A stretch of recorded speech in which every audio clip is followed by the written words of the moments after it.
who actually runs a country? If you think it's just the president, some flashy ministers, or the loud folks yelling on TV, Michael Lewis has news for you. In his book, Who is Government?, he digs into the people who actually keep the machine running, the civil servants. You know, the ones who don't tweet every decision they make, but quietly stop mines from collapsing, keep cemeteries pristine, hunt down cybercriminals, and, oh yeah, look for aliens. Basically, the unsung heroes we forget exist until something breaks. The story starts in 2016. Trump wins the election, tells 500 transition staff to go home, and says, "Relax, Chris Christie and I got this."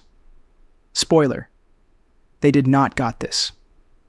Case in point, appointing Rick Perry to run the Department of Energy, the same guy who literally said he wanted to abolish it. Imagine putting a guy who hates dentists in charge of dentistry. That's where Lewis comes in, to remind us that running a country isn't improv night. It's run by people who've been at it for decades, and that's the book's trick. Instead of vague "government is important" speeches, Lewis profiles 5 real civil servants. Their stories sound boring on paper, but in reality, they're edge-of-your-seat stuff. Let's meet them. Let's meet. First up, Chris Mark. He started out as a radical student, went underground, literally, as a coal miner, and instead of sparking a revolution, he got obsessed with rocks. Not the shiny kind, but the ones that crush people when roofs collapse underground. Mining companies use sloppy math to hold up roofs, and Mark saw through it. He spent decades crunching numbers, testing stress loads, and by 2016, 40 years after his first mining job, he did something remarkable. 0 deaths from roof falls in U.S. mines. Imagine playing Minesweeper, except if you misclick, 27 people die. Mark fixed the rules, so nobody dies when the roof caves in. Then there's Ron Walters. He doesn't wear a uniform, but he makes sure every U.S. soldier who dies gets treated with dignity. Walters runs the National Cemetery Administration. 155 cemeteries, 140,000 burials a year, 2,300 staff. He even started an apprenticeship program for homeless veterans to get jobs maintaining graves. And when President Biden's team offered him burial honors in a national cemetery, he refused because he wasn't a veteran. His honor, he said, was spending his life caring for them. That's like working at Disneyland your whole life, then refusing the free lifetime pass because you don't feel entitled. Third, the IRS cyber sleuth, Jared Koopman. Sounds dull, right? Nope. He's basically Batman with spreadsheets.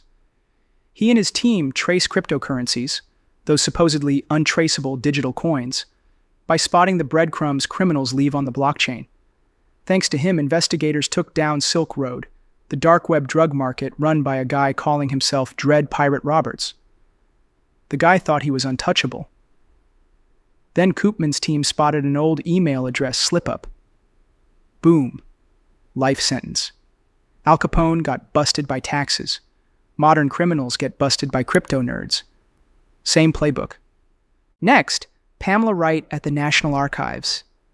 Think of her as the Marie Kondo of government paperwork. Before her, archives were dusty boxes nobody touched. She turned them into something you can browse on your phone. She built the Citizen Archivist program, where volunteers transcribe old documents, and launched History Hub, where you can ask stuff like, were the Hoovers related?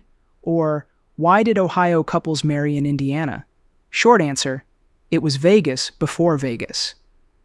She took what James Monroe risked his life to save, in 1812, the Constitution, and made sure it fits in your pocket.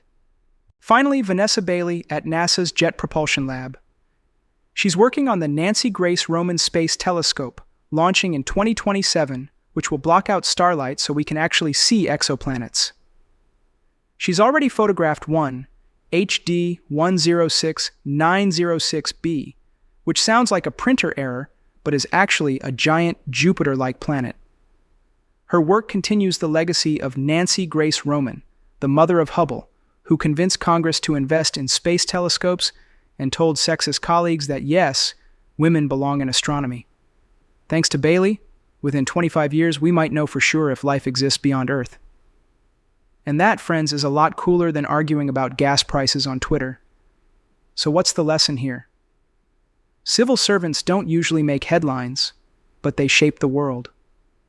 They save minors' lives, honor fallen soldiers, catch criminals who think they're invisible, protect our history, and search the cosmos for neighbors.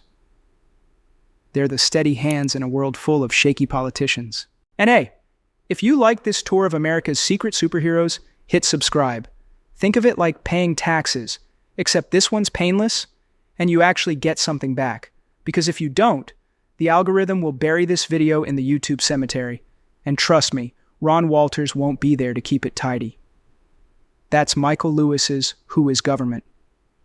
In a nutshell, proof that behind every law, record, and mission patch, there are people making sure civilization doesn't fall apart.